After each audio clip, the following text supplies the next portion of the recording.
Hello अस्सलाम वालेकुम और आप तमाम लोगों को ईद मुबारक।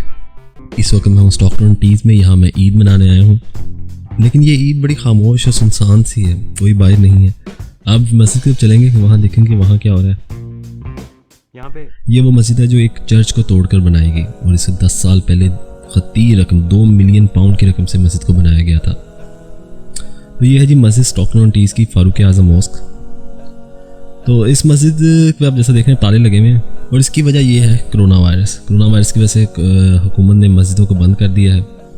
आज ईद का यौम सईद है, लेकिन इस मस्जिद में हमेशा रश होता था, यहाँ गाड़ी खड़ी करने की जगह नहीं होती थी, लेकिन आज ये मस्जिद बंद है और अजीब से लग रहा है कि हम जाना भी चाहते हैं तो नहीं जा पा रहे। माह सियाम के आखिर पे ये मजहबी त्यौहार दर हकीकत इस्लाम का एक ऐसा मुकद्दस शुआर है। और जो मेरे पीछे आप चर्च देख रहे हैं, ये चर्च जो है ये बंद कर दिया गया है क्योंकि ये भी ख़तरनाक हालत में है और शायद कभी इस चर्च को भी तोड़कर मस्जिद बना दी जाए, यू नेवर नो।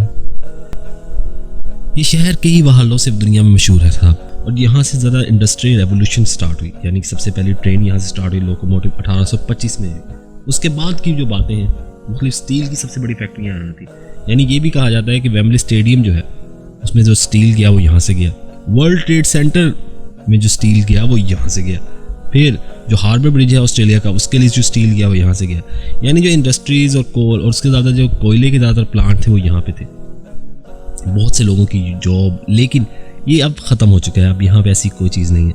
अब एक नॉर्मल छोटा सा शहर है जहाँ पे कोरोना वायरस के बाद तो कुछ ज़्यादा ही खामोशी छाई हुई है। आप जहाँ जाएँ आपको देखते हैं, आपको लगता है कि ये कहाँ है सारे लोग, हालांकि आबादी काफ़ी है। आबादी की बात की जाए तो 85,000 लोग रहते हैं इस शहर में। इससे बड़ी बात यह है कि इसका रकबा दूसरे शहरों से ज़्यादा बड़ा है, यानी कि जो 7 शहर लगता है वो मिडलस्ब्रो से ये शहर रकबे में उससे ज़्यादा बड़ा है। लेकिन स्टिल ये एक कस्बा कह लें, कस्बा है आप क्या कह लें, आपको क्या मैं नाम दूँ, लेकिन यहाँ पे देखने के लिए काफ़ी चीज़ें। लेकिन क्योंकि ईद थी हम सिर्फ टाउन तक ही गए, क्योंकि हमने टाउन इसलिए भी गए और मार्केट इसलिए भी गए क्योंकि मार्केट में खामोशी थी। हम वहाँ इसलिए भी गए क्योंकि हमने वहाँ से एक तो देखना था मार्केट और दूसरा स्टार्टर ख़राब हुआ था ट्यूब का, तो वो भी ले लिया। लेकिन वो लेने में इतना टाइम लग गया कि लंबी क्यू थी विल्किंसन के बाहर, वहाँ पे लाइन में लगे। स्टॉकटन-ऑन-टीज़ इंग्लैंड का सबसे पुराना और इंग्लैंड का सबसे कदीम तरीन शहर है। इसके बारे में कहा जाता है कि ये शहर जो है 1600 सदी ईस्वी में, यानी कि आज से 400-500 साल पहले क़याम पज़ीरा है। स्टॉकटन-ऑन-टीज़ मशहूर था मुख्तलिफ चीज़ों की वजह से, यानी कि यहाँ पे सबसे बड़ा इंडस्ट्रियल प्लांट बनाया गया। यहाँ से दुनिया की पहली ट्रेन चली थी जो 1825 में चली थी। यहाँ से बिग बेन का जो बेल है वो यहाँ से गई हुई है। और यहाँ पे मुख्तलिफ जो स्टील की चीज़ें हैं, जो मुख्तलिफ वेम्बली स्टेडियम है, इंग्लैंड और अमेरिका का जो वर्ल्ड ट्रेड सेंटर है उसके लिए स्टील, ये शहर मशहूर था। लेकिन अब यहाँ खामोशी है। स्टॉकटन-ऑन-टीज़ में ये मेरी ईद का दिन है और ईद के बाद मैंने सोचा चलो मस्जिद के बाद आगे टाउन की तरफ देखें, तो टाउन में भी कोई ख़ास बात नज़र नहीं आई। खामोशी, हर तरफ खामोशी थी, कुछ नज़र नहीं आया, लोग बहुत ही कम थे। नॉर्मली इस शहर आम के रस को जूस कहते हैं, जो ईद कार्ड में जिसे कंजूस कहते हैं, ये वो शायरी थी जो बचपन में हम कहा करते थे। अब तो मैसेज भी चलता है। पहले ईद के दिन पे मैं व्हाट्सएप पे तमाम तर लोगों को मैसेज किया, व्हाट्सएप भी चलता रहा, वही कॉल्स और रवायती कार्ड तो कब के ख़त्म हो गए।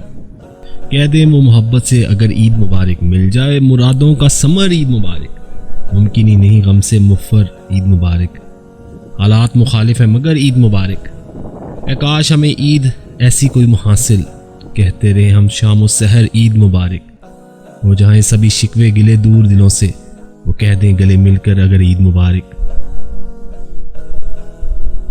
जब आप हमें अपना समझते हैं तो कहिए हंसते हुए बेखौफ व खतर ईद मुबारक।